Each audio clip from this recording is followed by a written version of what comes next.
튀르키예 지진 피해 복구를 도울 한국 2차 긴급 구호대가 오늘 밤 현지로 출발합니다. 2차 구호대는 외교부 2명과 국립중앙의료원 등 보건의료팀 10명, 한국국제협력단 5명 등 모두 21명입니다. 이들은 최대 일주일간 튀르키예 아다나에 머물며 구호 물품을 전달하고 튀르키예 정부와 구호 및 재건 사업 계획을 협의할 예정입니다. 12살 의붓아들을 9개월 넘게 학대해 멍투성이로 숨지게 한 계모가 남편과 함께 구속된 상태로 검찰에 넘겨졌습니다. 인천경찰청 여성 청소년 수사대는 오늘 아동학대 살해 등의 혐의로 계모 40대 A씨, 상습 아동학대 등 혐의로 친부 40대 B씨를 검찰에 송치했습니다.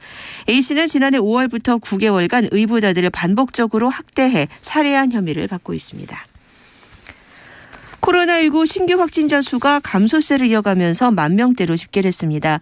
중앙방역대책본부는 오늘 0시 기준 코로나19 신규 확진자가 12,519명으로 누적 3,039만 7,220명이라고 밝혔습니다. 위중증 환자는 어제보다 11명이 줄어든 217명입니다. 사망자는 22명이 발생해 누적 치명률은 0.11%입니다.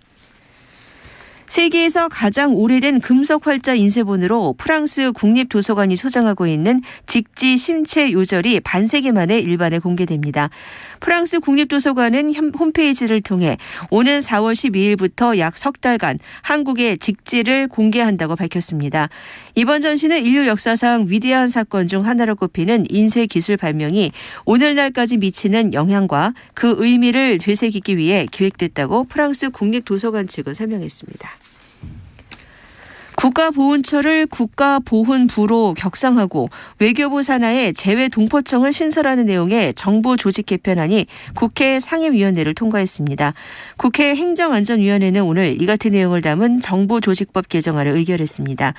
개정안은 이후 법제사법위원회를 거쳐 오는 24일 본회의에서 처리될 예정입니다.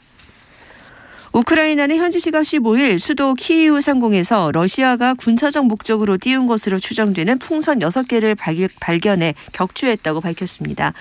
AFP 등에 따르면 키이우 당국은 이날 성명을 내고 대부분의 풍선이 격추됐다면서 우리 방공망을 탐지하고 방공 대응력을 소진하는 게 러시아가 풍선을 띄운 목적이었을 것이라고 추정했습니다. 오늘 전국에 대체로 흐린 가운데 제주도와 남해안에는 가끔 비나 눈이 내리겠습니다. 또 수도권과 강원 영서, 충청의 북부 지역에도 한때 비나 눈이 조금 오는 곳이 있겠습니다. 예상 적설량은 제주도 산지에 1에서 5cm, 수도권, 강원 영서, 충청 북부는 1cm 미만입니다. 오늘 낮 최고 기온은 서울이 5도 등 전국이 4도에서 9도로 중부지방은 어제보다 낮겠지만 남부지방은 어제보다 조금 높겠습니다. 11시 뉴스를 마칩니다. KBS.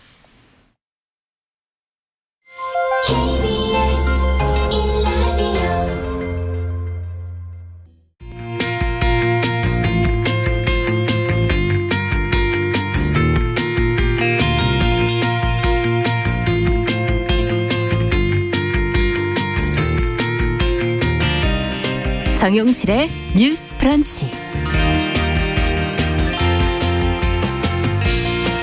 안녕하십니까, 정용실입니다. 노동자의 파업에 대한 기업의 무리한 손해배상 소송을 제한하는 노조법 개정안이 일명 노란봉투법이 지금 야당 주도로 국회 환경노동위원회 소위를 통과를 했습니다.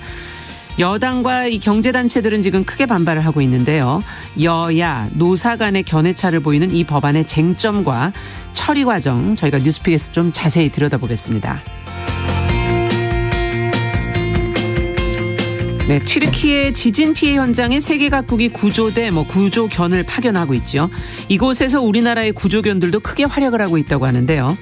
자, 우리 구조견들은 신발도 없고 이제 붕대 투혼까지 벌이고 있다고 합니다. 과연 보호할 방법은 없는 것인지 이 튀르키예 현지에 나간 구조견들의 소식을 오늘 동물권의 관점에서 좀 살펴보도록 하겠습니다. 자, 2월 16일 목요일 정용실의 뉴스 브런치 문을 엽니다.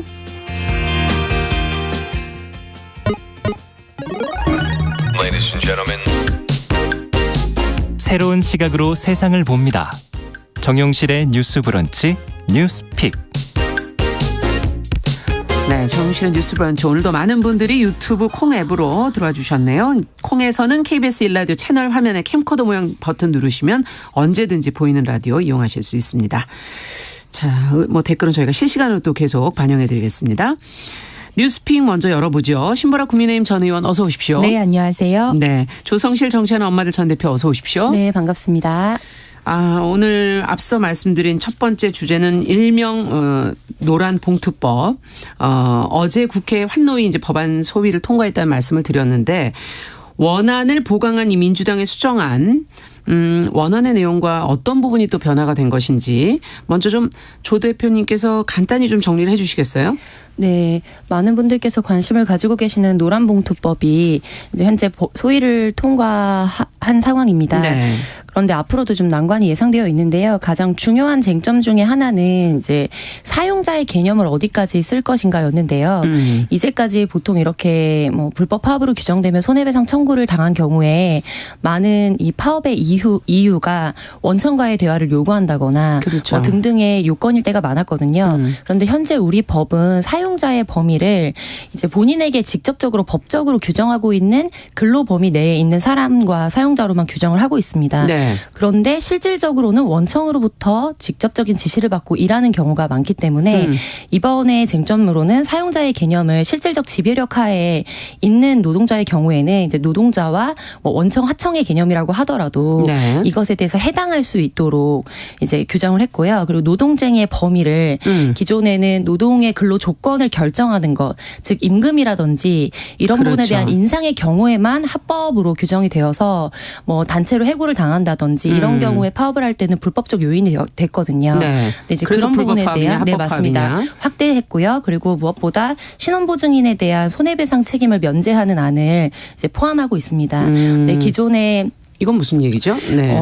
신원 이제 보증을 할 때. 네, 손해배상을 하게 됐을 때 신원 보증한 사람들에 대해서 연대로 배상하도록 하는 규정안들이 있었거든요. 예. 네, 이런 부분들에 대해서 지금 소위 같은 경우에는 통과를 한 상황인데 기존의 정의당을 중심으로 해서 또 냈던 안에는 손해배상액이 지금 몇십억, 몇백억 단위로 넘어가면서 그렇죠. 또 뭐 300년 동안 노동자가 일을 하고 돈을 하나도 안 써도 지불하기 어려운 비용이다라고 산술적으로 우리가 많이 접했었는데 이런 부분에 대해서도 상한선을 설정해야 된다는 유럽의 사례를 가져와서 네. 입법이 이제 제한이 된 부분들이 있었지만 사실 그 부분은 지금 반영이 되어 있지 않은 상황입니다. 네. 그래서 큰 골자는 이제까지 많은 분들이 관심을 가지셨던 부분을 중심으로 해서 논의가 되고 있다고 보시면 될 것 네, 같습니다. 지금 뭐 크게 보면 이제 쟁점이 되는 게 사용자의 개념이라든지 쟁의의 범위라든지 뭐 지금 그 지불액의 뭐 상한선이라든지 맞습니다. 이런 지금 네. 지적들을 해주셨는데 2014년에 지금 이제 쌍용차 노조가 정리해고와 관련해서 사측에 배상해야 할 그 47억 원을 시민단체가 노란 봉투에 이제 담아서 네, 성금으로 맞습니다. 모아줬던 것에서 이제 시작이 된 게 노란 봉투법. 이게 파업으로 인한 이제 손실에 대해서 사측이 손해배상을 제한하는 그 내용을 담은 이제 법안을 원안과 수정안으로 지금 이제 나누어서 어떻게 변화되고 있는지 얘기를 저희가 해가고 있는데요.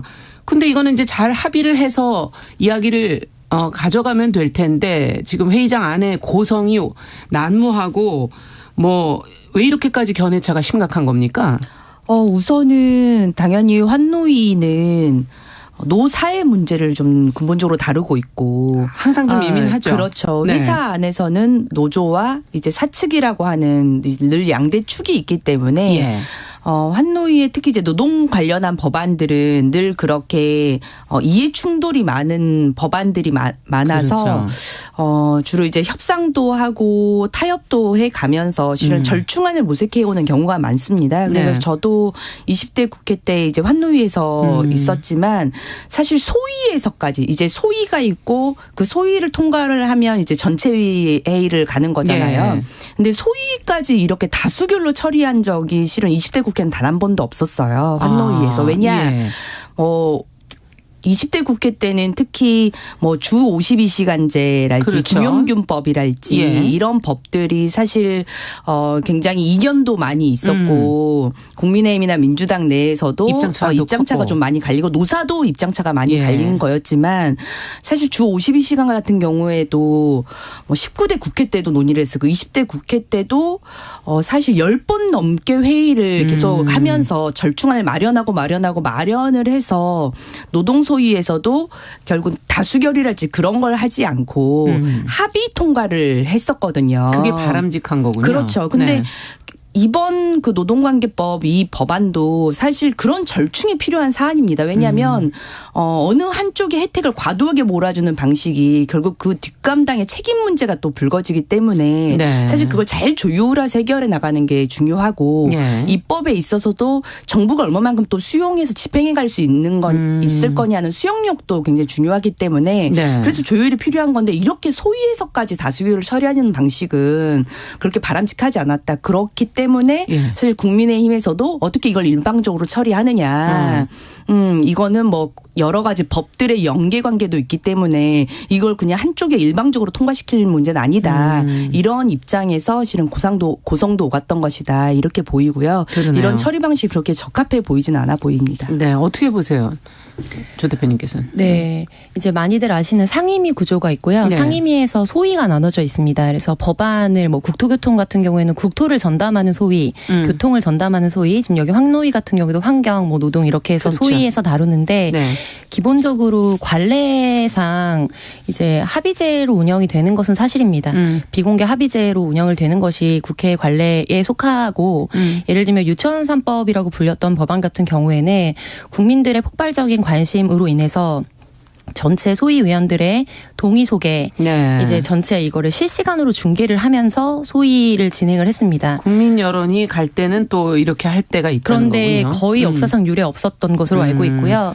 그렇기 때문에 보통 법안 소위에서 무슨 이야기가 진행이 되는지는 알기가 어렵습니다. 네. 다만 이제 회의록이 며칠 뒤에 올라오게 되면 거기에서 어떤 의원이 어떤 발언을 했는지를 이제 후속 절차 정도로 진행을 하게 되고 그래서 이런 노동관계법 같은 경우에는 노동계 쪽이나 관심 있는 시민분들께서는 굉장히 관심이 있으시지만 또 전 국민이 이제 자기입을 그렇죠. 하면서 공감하기는 어려운 부분이 있는 것 같아요.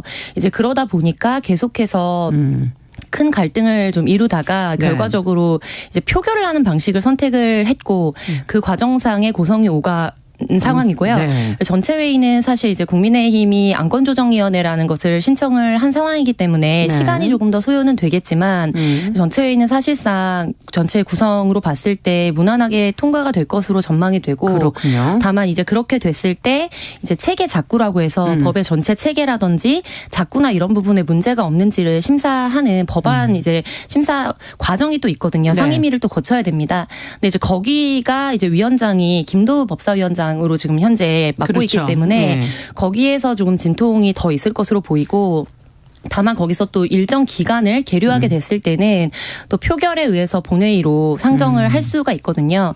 그래서 현재 진행 상황은 그렇고 좀 이 상황에 있어서는 굉장히 오래된 상황입니다. 지금 2013년도 그렇죠. 사안에 대해서 말씀하셨고 또 그 과정상에서 적어도 수십 명 이상이 노조원들이 이제 정말 수십억 단위의 그래서 전혀 실질적인 최저임금이나 실질 생계비도 받지 못하는 그런 상황에서 내몰리면서 이제 신변을 비관한다든지 그래서 이제 자살을 하시거나 생을 이제 스스로 마감하시는 네. 경우들도 굉장히 많았거든요. 그래서 이 사안이 국민적 관심을 전체적으로 받고 있지 못한 안타까운 현실 속에서 좀 불가피하게 진행이 된 상황이 아닌가 이렇게 보고 있습니다. 자, 지금 이해 충돌이 크다. 이제 얘기를 해 주셨는데 그럼 재계 입장과 노동계 입장을 조금 뜯어서 봐야 네. 되지 않겠습니까? 어느 쪽 입장은 어떤 주장을 지금 하고 있는 것인지 두 분께서 그 들여다보시면서 좀 얘기를 해 주시죠.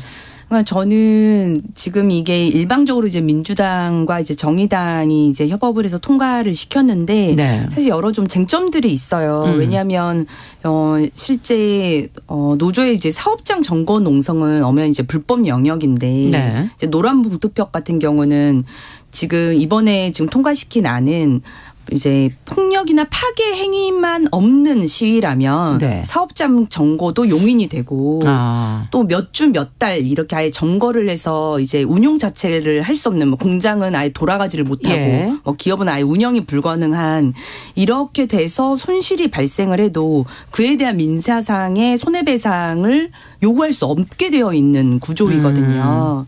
그러니까 이거는 사업장 점거 농성을 아예 합법화 해버리는 하겠다. 건데 사실상 그러면 이제 기업과 공장이 뭐 그게 며칠이건 몇 달이건 네. 그 손해가 막대하게 발생한 것에 대한 책임은 누가 져주느냐. 네. 아무도 져주지 못하는 구조가 되는 것 아니냐. 네. 이런 부분에 대한 문제가 있는 것 같고요. 네.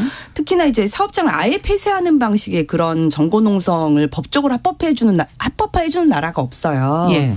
그래서 다른 나라들은 대체로 그런 파업을 허용하는 범위를 넘어 이렇게 허용을 넓혀주면 반대로 이제 사업주의 방어권을 일정 정도 또 보장해주는 형태로 이제 노사 간의 균형 입법을 하는 거거든요. 네. 그래서 다른 나라들은 대체로 이제 파업 시에 대체 근로를 허용해주는 방식으로 그렇죠. 하는데 예.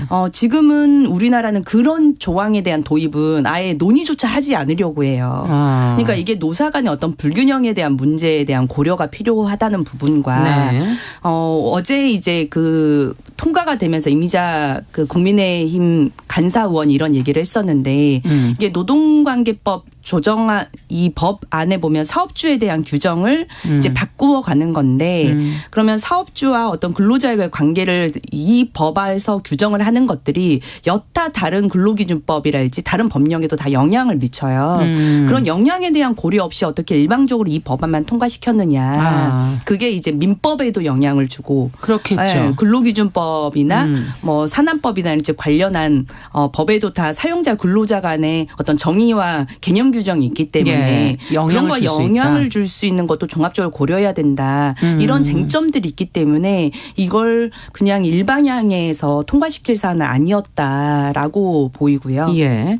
그렇다면 이 사업장 점거 농성이라는 것 자체가 처음 시작되는 것이 어떻게 본다면 원청과의 대화가 막혀 있다 보니 이렇게 격렬하게 가게 되는 것 아닌가 하는 그런 또 의구심을 또 문제를 제기할 수 있지 않겠습니까? 그에 네. 대해서는 어떻게 보십니까? 네, 그래서 지금 같은 포인트를 예. 보고서 양쪽에서 다른 이야기를 하고 있는 현실인데요. 네. 그러니까 원청과 직접적으로 대화를 할 수 있도록 사용자의 범위를 넓혀서 정의하게 되면 이렇게 무리하게 파업을 하게 되는 부분이 줄어들 것이라는 노동계의 주장과 또 그렇게 됐을 때 이제 불법적인 파업 혹은 뭐 폭력적인 파업들이 더 확대될 것이라는 이제 재계의 주장들이 그렇죠. 있습니다. 네. 근데 저는 이제 그런 부분들에 대해서 의견을 드린다면 결과적으로 현재까지는 임금 협상에 대해서 파업을 할 때에만 합법적인 목적에 해당을 했거든요. 네.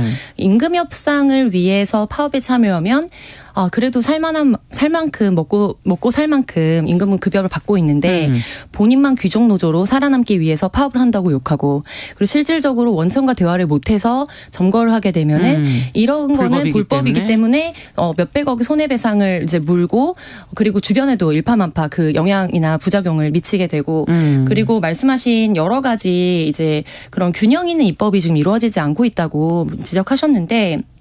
그렇게 되려면 생산적 논의가 진행이 돼야 되거든요. 근데 지금 2013년도에 이제 한 분이 이제 시사인이라는 잡지에 본인이 아예 학원비를 줄인 비용을 10만 명이 이렇게 참여하면은 네. 이 손해배상 금액을 이제 채울 수 있는 것으로 산술적 계산이 되니 우리가 함께하자라는 시도로 노란봉투법이 시작이 됐습니다. 네. 10년 동안 진행이 되면서 이미 지금 국민의힘에서 주장하시는 그 부분에 대한 논의들은 그렇다면은 이 법안이 우리 모두가 상생할 수 있는 방향으로 나가기 위해서 어떤 조항과 연계 대해서 논의가 되어야 하는지 사실 대안을 가지고서 이제 협상의 테이블에 올라와서 생산적 논의가 되었어야 되는 겁니다. 네. 근데 10년 동안 사실은 그 부분에 대해서 지지부진하게 잘 이루어지지 않았고 이번에도 그 부분에 대해서 생산적인 그런 대안적인 부분 그렇다면 그 파장이 어디까지 미칠 것인지 그리고 그렇죠. 산술적으로 어떤 피해를 미칠 것인지에 대해서 사실 조금 종합적으로 설명하기보다는 오히려 뭐 황건적 법안이다 이런 방식으로 프레이밍을 하면서 그렇다면 그게 왜 황건적 법안이냐라고 물었을 때 국민의힘 의원들이 거기에 대해서 대체로 대답하지 못하거나 언론의 인터뷰를 회피하거나 그런 네. 상황들이 계속되어 왔거든요. 그래서 이 노란봉투 법안이 관련해서 상임위에 이제 올라갔을 때 이례적으로 경총 회장이 당일에 상임위원장을 방문했습니다. 그만큼 재계에서는 굉장히 이제 경영계 쪽에서는 관심을 가지고 있는 사안이죠. 법안이고요. 네. 그래서 이런 부분들에 있어서 이제 양쪽이 굉장히 많이 부딪히면서 좀 논쟁점을 가지고 있는 법안이라고 볼 수는 있겠습니다. 그러네요. 지금 10년이란 세월이 더 넘게 지금 이제 흐르고 있는데 정치 논쟁으로만 지금 되어 있고 프레이밍만 하고 있는 것이지 서로 대안을 가지고 이걸 풀어갈 방법을 서로 간에 찾고는 있지 못하다라는 네. 지적을 좀 해주셨는데 그렇다면 이게 앞서 어느 정도 이 법이 만약에 시행됐을 때 어떤 문제들과 어떤 피해들이 가능할 건지 지금 뭐 노사 간의 분쟁이 정말 늘어날 것인지 투자와 고용 위축이라든지 기업의 재산권 침해로 이어질 것인지 이제 어떻게 보시는지요? 네, 예, 한 말씀 더 먼저 하시겠어요? 말씀드려도 네. 될까요? 그 방금 말씀하셨던 불법 피해나 이런 부분에 대해서는 이제 이번에 쟁점 중에 하나가 법원이 노동자에게 손배 책임을 무조건 이제 인정하지 못하도록 하는 법안은 아닙니다. 네. 그런데 다만 이제까지는 지난 대우조선 같은 경우에도 손해액이 8천억이라고 계산을 했지만 그것은 이제 나중에 되짚어 보니까 실질적인 손해액이 아니라 연간 목표로 해놨던 하루 매출 중에 이 파업으로 인해서 전체가 공장이 멈췄을 때 조선소가 멈췄을 때 발생하게 될 피해액을 산정한 거라서 네. 실질적으로 언론을 통해서 국민들에게 이야기했던 것과 이 노조원들로 인해서 불가피하게 빚어졌던 피해액 간의 상극이 굉장히 컸거든요. 예. 그래서 이번에 쟁점 중에 하나가 지금 말씀하셨던 우려하신 부분에 대한 부분으로 실질적으로 인과관계가 이제 입증되거나 인과관계가 이제 범위가 설정되어 있는 부분에 한해서 손배를 이제 제기하거나 또 거기에 대해서 인정하도록 하는 일정 부분 우리가 우려했던 부분에 대한 정말로 그 무한대적인 이제 손배를 하지 않도록 하는 1차적인 허들을 놓은 거거든요. 그래서 네. 그 부분에 대해서 좀 우려하셨던 부분에 대해서는 법안이 좀 담고 있는 부분이 있다라는 것을 강조하고 싶습니다. 네, 어떻게 보세요? 근데 저는 이제 이게 노란봉투법이 2조와 3조에 관한 내용이거든요. 그렇습니다. 네. 그래서 2조는 노조법. 이제 개념 규정에 관한 내용이고 3조가 이제 손해배상과 관련한 그렇죠. 내용인데 사실 이제 내부에서도 손배에 관한 부분은 여러 차례 실은 논의가 많이 필요하다는 입장이고 워낙 갈리기도 하지만 네. 이제 하청업체가 그 처해져 있는 어떤 근로환경이랄지 이런 것들을 종합적으로 고려했을 때 일정 부분 그 부분에 대한 개선은 필요하니까 2조의 규정을 어떤 방식으로 좀 가져갈 건지는 조금 더 열린 자세로 좀 논의가 필요하다는 입장이 저는 있는 것으로 알고 있어요. 네. 근데 이번에 이제 고용노동소위에서 이런 식으로 이제 표결 방식으로 처리를 하게 되면 입지를 저는 서로를 좁히는 결과를 오히려 더 나았다.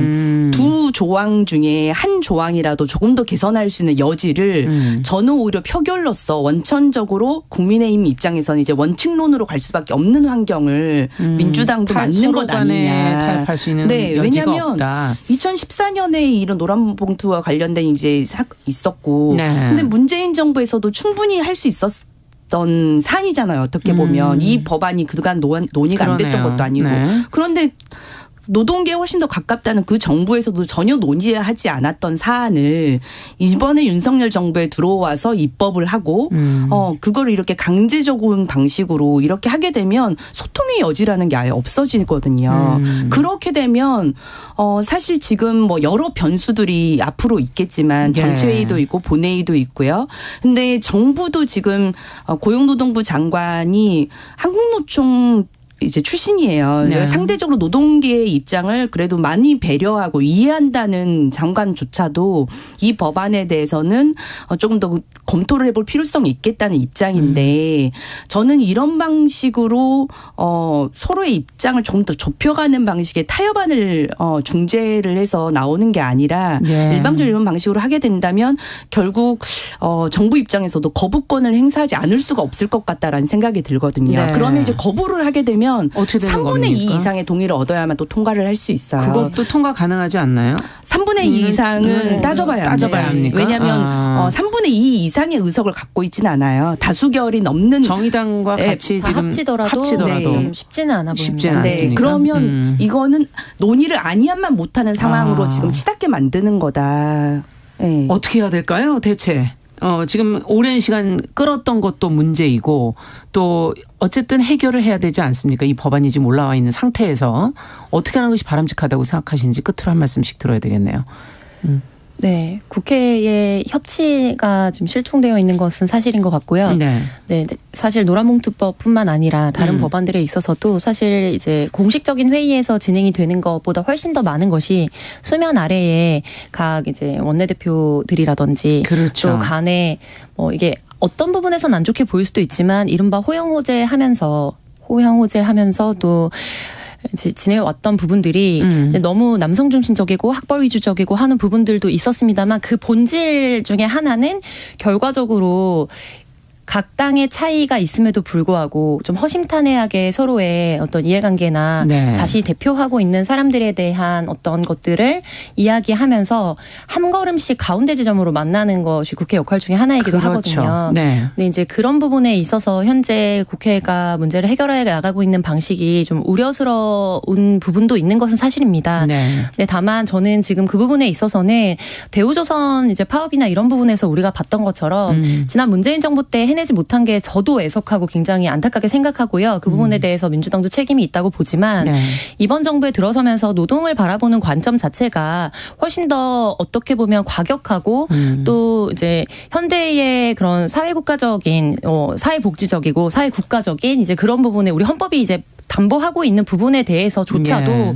보장되지 못하고 위협받고 있다고 느끼기 때문에 그 부분에 대한 이제 노동계와 또 야당들의 입장이 분명하게 있는 것 같고요. 그래서 어떻게 해결해야 되는지를 물으신다면 이제 앞으로 남아있는 일정들이 있는데 저는 이제 민주당, 정의당과 또 특별히 국민의힘도 남은 시간 동안 원칙대로 쓸 수 있는 모든 카드를 쓰겠다라는 방식보다도 물론 결과적으로는 쓸 수밖에 없을 겁니다. 그렇죠. 근데 다만 그렇다면 그 전에 너무 치킨 게임으로 가지 않기 위해서 어떤 지점을 서로 최대한으로 주고받을 수 있는지 네. 그리고 이해하고 협상할 수 혹은 있는지. 내가 그리고 또 이 부분만큼은 반드시 투쟁해서라도 얻을 수밖에 없는 부분이 어딘지에 대해서 물밑에서도 이야기하는 자리들이 훨씬 더 많이 필요하다. 근데 지금 이제 수면 위에서 보여지는 것으로는 수면 아래에서도 사실상 대화가 이제 진행되고 있지 않다는 것을 많이 보여주고 있기 때문에 그리고 걱정스럽다. 결과적으로 대통령이 거부권을 행사하게 된다면 훨씬 더 어려운 상황으로 갈 수 있는 것 같습니다. 네. 예. 어떻게 보세요, 신보라 의원께서? 저는 이 노사가 충돌할 수밖에 없는 법안 같은 경우에는 상당히 서로 간의 이해를 좁혀가는 방식의 협의가 많이 필요하고 네. 그간 환노위도 이런 사안에 있을 경우에는 이런 표결 방식을 도입하진 않았던 게 있어요. 이건 조금 과도했다라고 생각하고 사실 이 논의를 시작한 지가 한 1년 정도인데 52시간제랄지 뭐 이런 법안 같은 경우는 사실 뭐 4년 이상 논의를 토론을 했고 네. 진행해 왔던 경우도 있습니다. 그렇기 때문에 저는 이런 방식이 오히려 타협 불가능한 상황을 초래하고 알겠습니다. 있다라고 하는 굉장히 안타깝게 생각하고요. 네. 알겠습니다. 노사가 사실 균형적이지는 않은데 서로 간에 그래도 이해를 할 수 있도록 입장을 잘 가져가야 된다. 이제 청취자 한규봉님께서는 노사관계 속에 절대적 우위에 있는 사측과 또 정당하게 교섭하기 위해서 어떤 최소한의 권리가 이 노란봉투법이 아니겠는가 하는 맞습니다. 입장도 얘기를 해 주셨고요. 3948번님께서는 각 당이 이렇게 재계 노동계를 대변에 대립할 게 아니라 좀 잘 협치를 해나갔으면 좋겠다는 얘기도 해 주셨습니다. 일단 저는 노동을 바라보는 관점 이것을 서로 잘 조율해 나간다면은 문제를 좀 풀 수 있지 않을까 하는 생각도 해보게 되네요. 자, 두 번째 주제도 얘기 못하고 저희가 이제 하나 가지고 얘기가 좀 길어졌어요. 잠시 후에 뉴스 브런치 2부에서 뉴스픽에서 계속 이어가겠습니다. 11시 30분부터 일부 지역에서는 해당 지역 방송 보내드립니다. 잠시 후 찾아오겠습니다.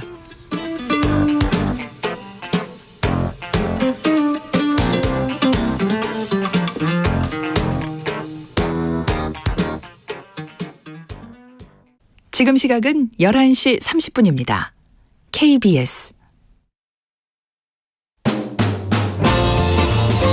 여러분은 지금 KBS 1라디오 정용실의 뉴스 브런치와 함께하고 계십니다.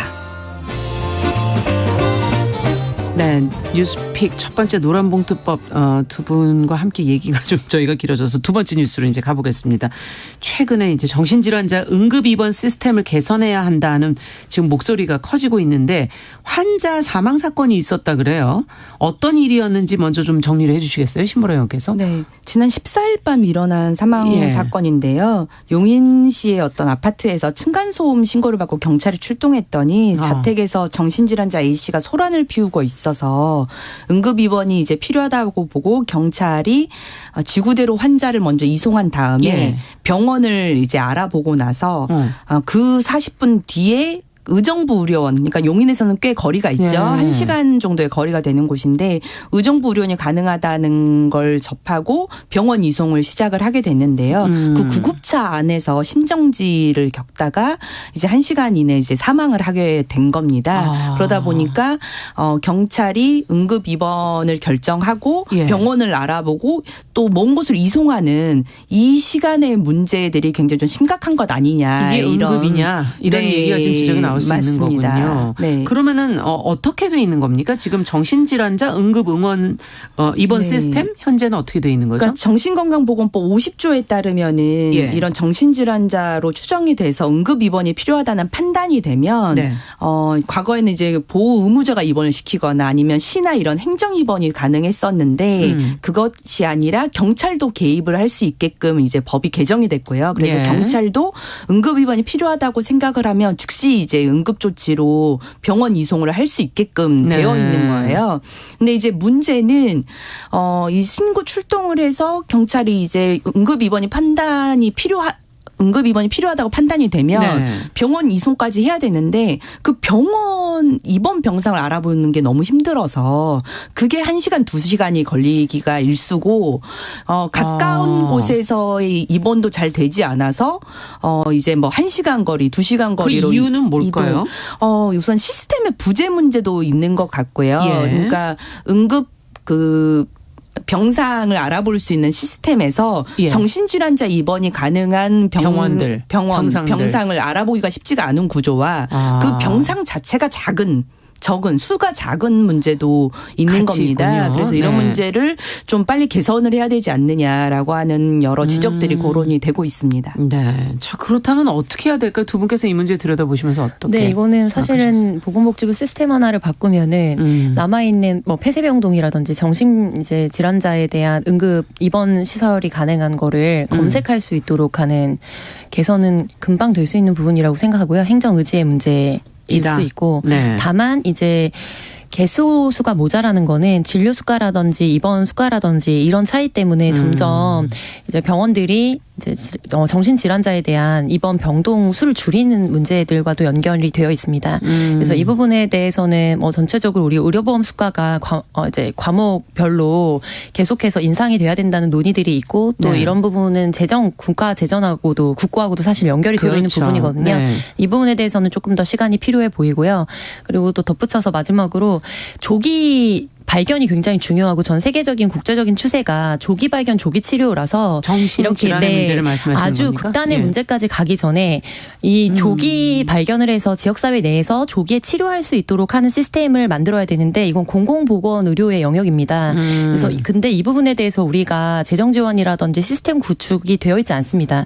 그러다 보면 결과적으로 이제 극한으로까지 치닫게 되는 정신질환 환자분들이 더 많아지기 때문에 그런 시스템에 대한 위험해지죠. 조명도 네, 중요해 보입니다. 우리 사회 안전망이기 때문에요. 공공의료에 대한 어떤 네. 체계가 되어 있어야 된다. 체계 내에서 정신질환을 조기에 발견할 수 있도록 하고 치료 지원하는 시스템도 우리가 고민을 필요하다. 해나가야 합니다. 네. 어떻게 보세요? 지금 보니까 우리가 응급실에 대한 현황 체크가 가능한 시스템이 있어요. 그래서 전국에 408개소에 대한 잔여병실 서비스를 제공하고 있는데 네. 이 중 88개소만이 그 응급의료센터에 정신질환자를 위한 폐쇄병동의 가용 정보를 제공하고 있다고 해요. 그리고 그 해당 서비스 안에는 그 정신질환자를 위한 병동을 보유하고 있는 병원에 대한 그런 정보, 그러니까 응급실은 아니지만 폐쇄병동을 갖고 있는 정보는 또 포함되고 있지 않아서 그렇군요. 이건 이제 조 대표님이 말씀하신 것처럼 행정에서의. 시스템을 정비해서 좀 빨리 해소를 해야 되는 문제다. 그러네요. 그리고 이제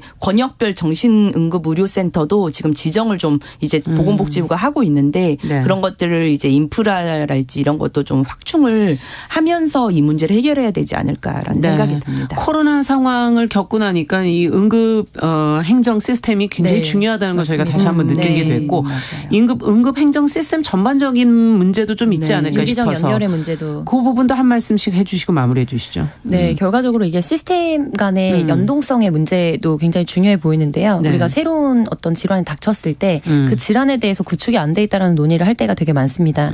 그런데 각 분야의 전문가들은 경우는 사실 이 부분에 대해서 우리가 준비하지 않으면 향후에 이런 문제에 닥칠 것이라고 예고하는 전문가들이 굉장히 많거든요. 네. 국회 토론회만 가도 그런 주장을 하신 분들이 굉장히 많고 그런데 그것들이 당장 국민분들이 사실 관심을 가져주셔야 정치인들이 거기에 대해서 사실 예산 편성을 하라는 요구를 하고 하는데 이 부분에 대해서 뉴스가 너무 자극적인 부분으로 소비된다든지 이런 부분은 우선순위에서 밀리게 되는 거죠. 그래서 그렇죠. 이제 공공보건 의료에 대해서 더 많은 국민분들께서 관심을 가지고 사실은 자기 지역구 뭐 의원들이라든지 그리고 이런 부분들에 대해서 우리 지역에 어떤 위급 상황이 되면은 어떻게 이게 준비가 되어 있느냐 맞아요. 이런 거에 대해서 계속해서 질의를 하는 것도 가장 실질적으로 자기 지역구 의원들이 그 법안에 대해서 챙겨볼 수 있게 하는 유권자로서의 행동이거든요. 네. 그런 관심도 부탁드립니다. 네, 간호인력이나 또 의료진 공백의 문제 이런 것도 좀 심각했지 않습니까? 다 연결되어 있죠. 실은 응급 대응 문제는 계속 이런 정신질환자 문제뿐만 아니라 산부인과 관련한 문제도 맞네요. 계속 대두가 되고 되고 있고. 있고요. 소아과도 그랬고. 소아과도 그렇고요. 네. 그래서 항상 응급 대응의 어떤 체계 문제에 대해서 면밀하게 좀 들여다보고 늘 사후 약방문식으로 처리하기보다 미리 애견된 그런 상황에 대해서 인프라를 강화하는 방향으로 가는 것이 보다 바람직하다 이런 말씀을 네. 드리고 싶네요. 자, 뉴스픽 오늘 신보라 국민의힘 전 의원 마지막 방송이신데. 네. 예.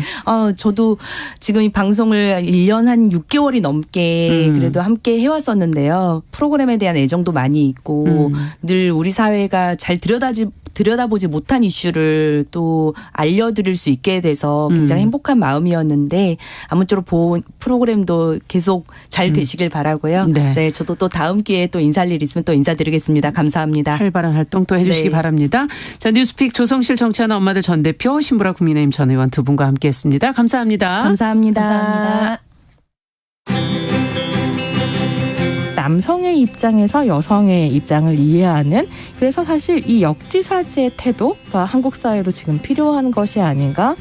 그 어떤 사람들은 삼루에서 태어났으면서 자신이 삼루타를 친 것처럼 생각하며 살아간다라는 말이 있어요. 하충이다, 이충이다 이거는 네. 순전히 사람의 그 잣대로 이야기를 하는 거예요. 곤충이 우리 사람보다 몇 억 년 먼저 지구에 나왔거든요. 세상을 보는 따뜻한 시선 정용실의 뉴스 브런치. 네, 정용실의 뉴스 브런치 듣고 계신 지금 시각 11시 38분입니다. 일상과 산업, 자연 속에 우리와 함께 살아가고 있는 동물 소식 살펴보는 동물 이슈 고은경 한국일보 동물복지 전문기자 지금 전화 연결돼 있습니다. 안녕하십니까? 네, 안녕하세요. 네, 튀르키예 강진으로 지금 피해가 큰데 이곳에서 활약하는 구조견들 이야기를 오늘 좀 해보자고요. 네, 그 튀르키예를 강타한 지진으로 그 튀르키예와 시리아에서 그 4만 명 넘게 사망한 것으로 집계가 되고 있습니다. 네. 예, 이렇게 어려운 상황에서도 그 각국 구조대와 구조견들이 현장에서 그 구조 활동을 하고 있는데요. 네. 예, 얼마 전에는 그 멕시코에서 파견된 구조견 프로테오라는 친구가 그 임무 수행 중 하늘로 떠난 게 알려지면서 많은 이들이 안타까워하기도 했습니다. 우리 구조견들도 활약을 지금 대단하게 하고 있다고 하던데. 예, 우리 구조견은요, 그 토백이, 해태, 티나, 토리 이 4마리가 구조에 참여를 하고 있습니다. 예. 예, 이 가운데 다 보셨는지 모르겠는데 이 한쪽 발에 붕대를 감고 현장 투입을 기다리는 그 토백이 사진이 공개가 되면서 맞아요. 예, 그 많은 분들이 이거 보시고 화제가 됐는데요. 이 모습은요, 그 현지 언론에서도 그 화제가 됐다고 합니다. 예, 그래서 우리 구조대는 지금 이 구조견들과 함께 구조 활동을 시작한 이래 그 8명의 생존자를 구조했고 시신 18구를 수습했습니다. 아이고, 지금 이제 저희가 일라디오 유튜브 실시간 스트리밍 보시면은 사진을 지금 토백이 사진을 지금 띄워드리고 있는데 한쪽 발을 정말 붕대로 꽁꽁 감고 네. 온몸에도 막 뭐 피도 좀 묻은 것 같고 막 흙도 좀 묻은 것 같고 그런데 그래도 네. 자기가 구조 뭔 일을 시키실 겁니까 하는 표정으로 지금 이렇게 쳐다보고 있는 그런 모습이 굉장히 듬직해 보여요. 맞아요. 되게 대견하죠. 예. 어찌 보면은 마음이 좀 한켠이 좀 아리기도 하는데요. 예, 맞습니다. 왜 이거를 뭐 신발이라든지 뭐 어떤 구호 장비를 갖춰줄 수는 없는 건가요? 이게 그 토백이도 그렇고요. 또 해태라는 구조견도 한쪽 다리에 이 붕대를 감고 그 구조 작업에 참여하는 그 영상이 나오기도 했습니다. 예, 그래서 이들의 그 붕대 투혼이라는 말까지 나왔는데요. 예, 이 말씀하신 대로 온라인에는 이 고맙다, 대견하다라는 칭찬도 있지만은 이 신발과 고글을 쓴 채 그 중무장한 그 다른 나라의 구조견 사진과 비교하는 그 내용이 온라인에 올라오기도 했습니다. 네. 예, 그래서 이제 그 중앙 119 구조대에 확인을 해보니까요.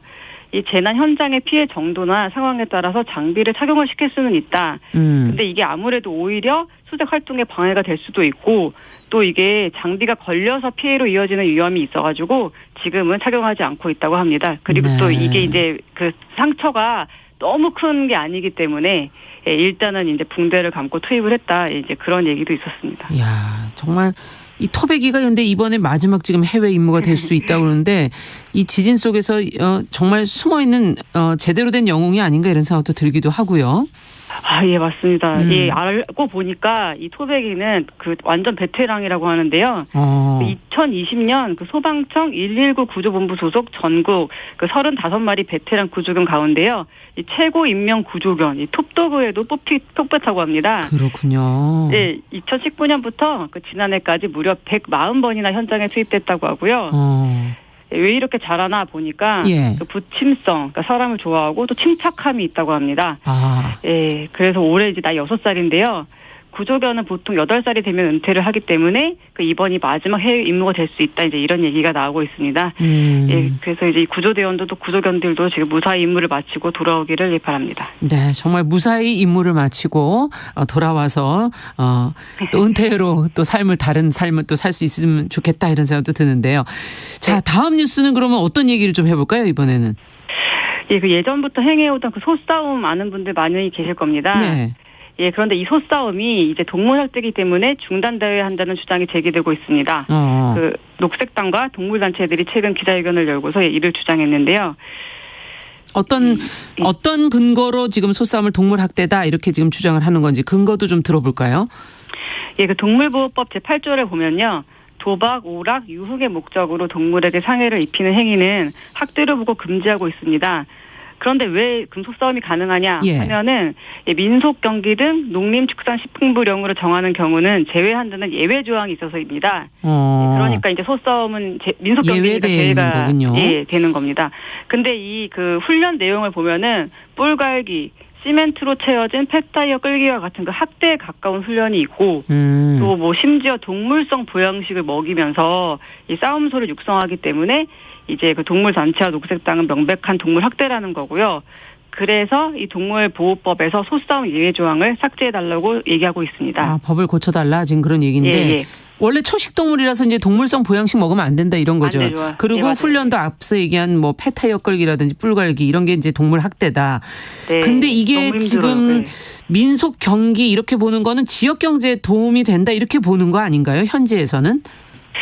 예, 그렇습니다. 그 이제 11개 지자체가 소싸움을 대회를 지금 추진하고 있는데요. 네. 실제로 근데 따져보면은 그렇지도 않습니다. 왜냐면은 그 지자체가 그만큼 지원을 많이 하기 때문인데요. 이 상설 소싸움 대회가 열리는 경북 청도군을 보면은 이 그 대회 운영장을 관리하는 청도 공영사업공사의 경우에 매년 청도군으로부터 50억에서 60억 원의 지원을 받고 있는데요. 그 2011년 이 싸움장 개장 이래 단 한 번도 적자를 벗어난 적이 없다고 합니다. 전통 문화이기 때문에 계승해야 된다. 지금 청취자 김종민님께서는 전통 문화 존치가 중요하더라도 애꿎은 동물을 다치게 하는 건 학대 아니냐 지금 이렇게 얘기하시는데 상반된 이런 주장이 있잖아요. 네, 맞아요. 근데 이게 전통 문화로서 봐도 이 농업의 기기가 이전에 그 소로 이제 농사를 지을 때 농사가 끝난 뒤 벌어지는 그 마을 축제의 일환이었습니다. 이게 그런데 지금 싸우기 싫다는 소들을 억지로 싸우게 하고 또 이게 지금 도박장으로 운영이 되기 때문에 이 전통 문화 운운하는 것은 어불성설이라는 게 그 동물단체의 주장이고요. 또 방금 우리 청취자님께서 말씀하신 대로 이 전통 문화라고 하더라도 시대 변화에 맞지 않으면 이 책과 박물관에 남겨두는 것도 괜찮지 않냐 이런 얘기도 있습니다. 네. 지금 청취자 2938번님께서 퇴역 경주마 복지 이슈도 갑자기 떠오른다 이렇게 지금 얘기를 해주셨어요. 트리키의 구조견 토백이 관련 의견들도 좀 올라왔는데 유튜브 청취자 미무수아님 토백이 맛있는 거 선물해주고 싶다고 임무 잘 마치고 건강하게 돌아오길 바란다는 의견도 보내주셨습니다. 자, 오늘 동물 이슈 고은경 한국일보 동물복지 전문기자와 함께했습니다. 말씀 잘 들었습니다. 감사합니다. 네, 감사합니다.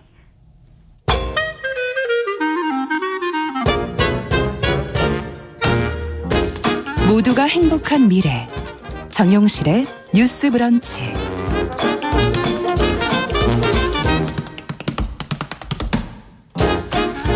네, 정용실의 뉴스 브런치 듣고 계신 지금 시각 11시 46분입니다. 이번에는 서점 편집자의 세심한 눈으로 고른 좋은 책 같이 읽어보는 시간이죠. 동네 책방.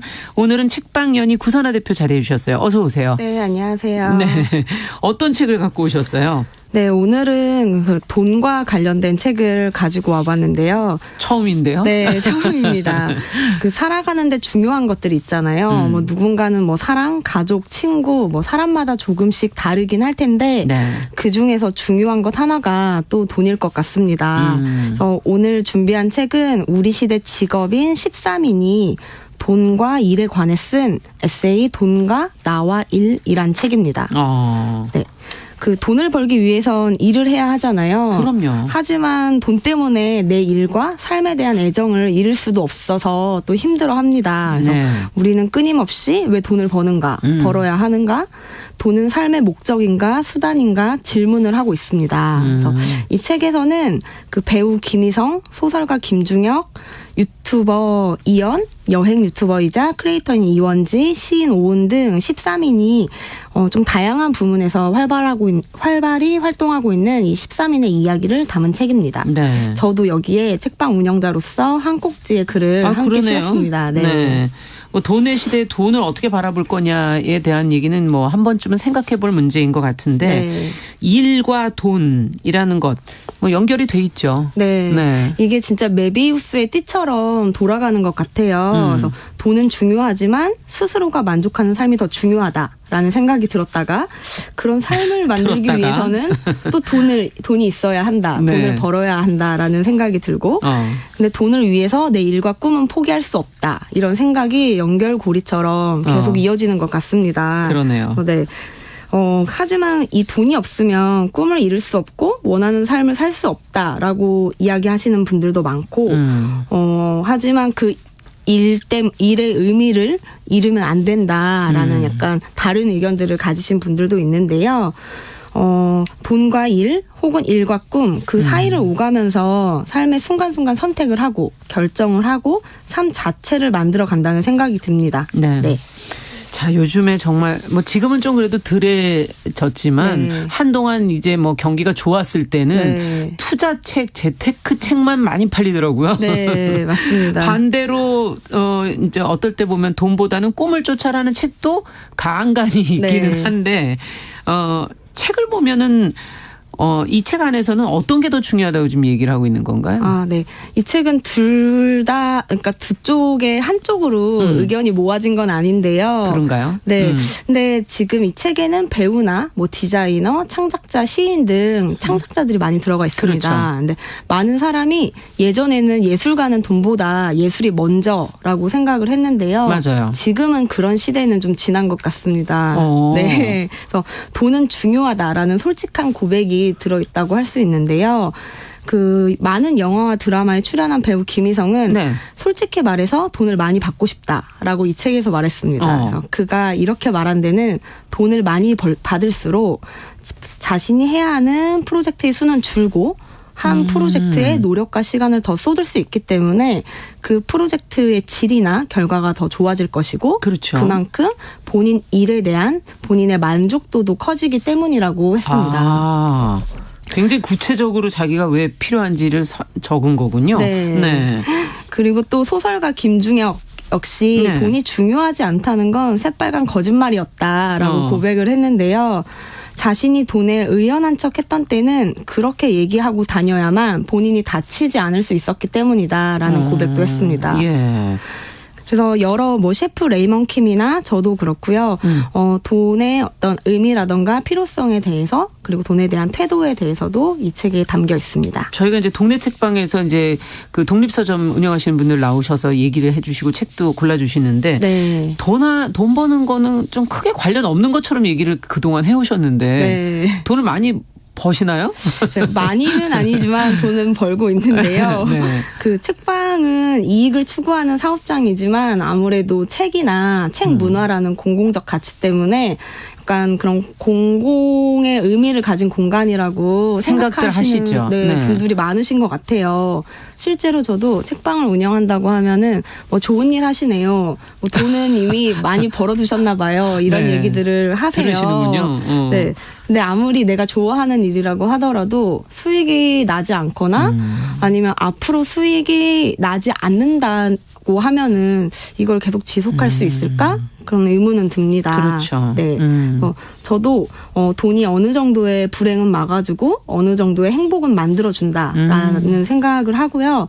제가 선택한 삶을 살 수 있게 하는 게 어느 정도의 돈벌이라고 생각을 합니다. 네. 하지만 최선을 다해서 하고 싶은 일로 돈을 벌기 위해서 하고 싶은 일로 돈을 벌기 위해서. 네, 노력을 하고 애쓰고 살고 있는 것 같아요. 네. 네. 8649번님께서 지금 삼고시대 부자가 되고 싶습니다. 복권 당첨도 바라는데 복권이 되면 대출 상환 먼저 하고 싶습니다. 지금 대출 때문에 다들 힘드신 분들이 참 많으신 거죠. 네.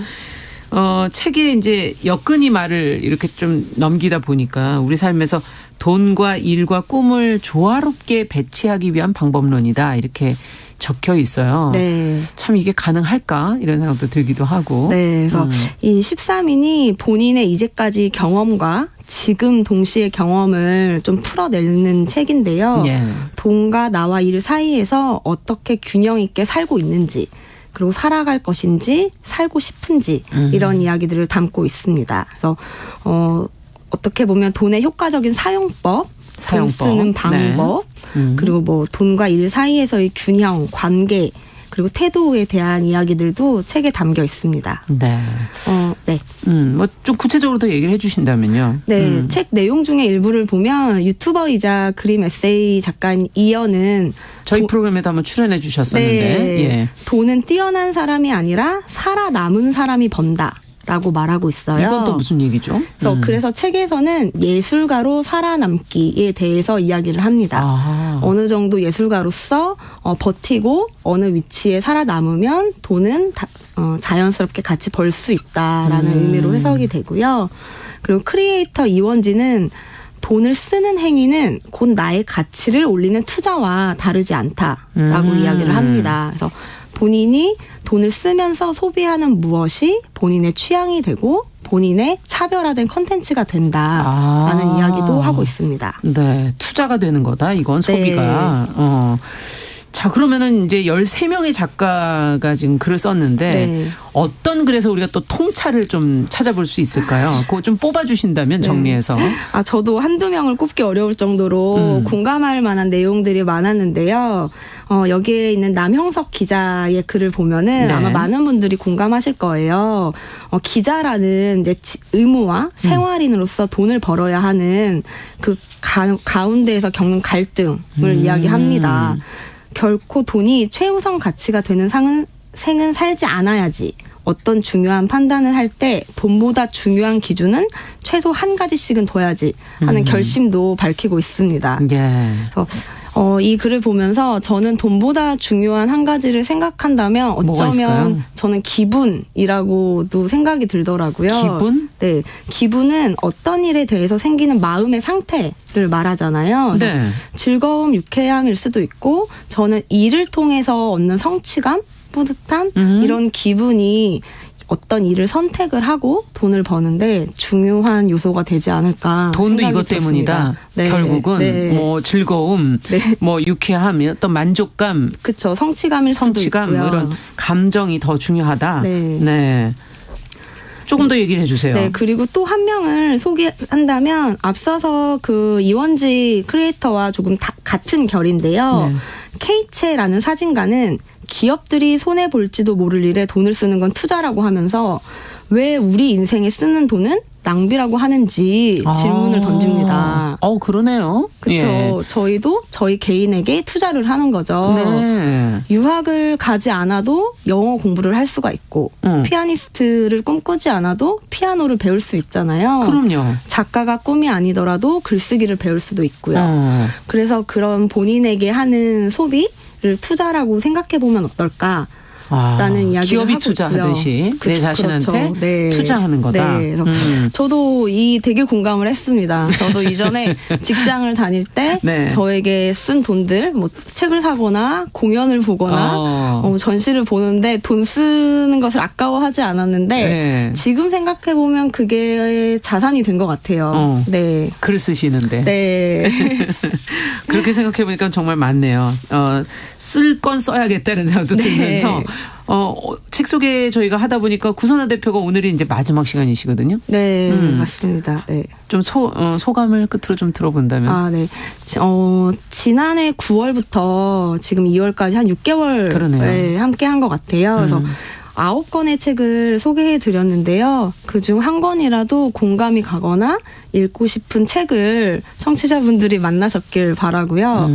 책 읽는 삶 안에서 다른 어디서든 다시 만나 뵙기를 바랍니다. 네. 책방은 그대로 하시는 거죠? 네, 그럼요. 네.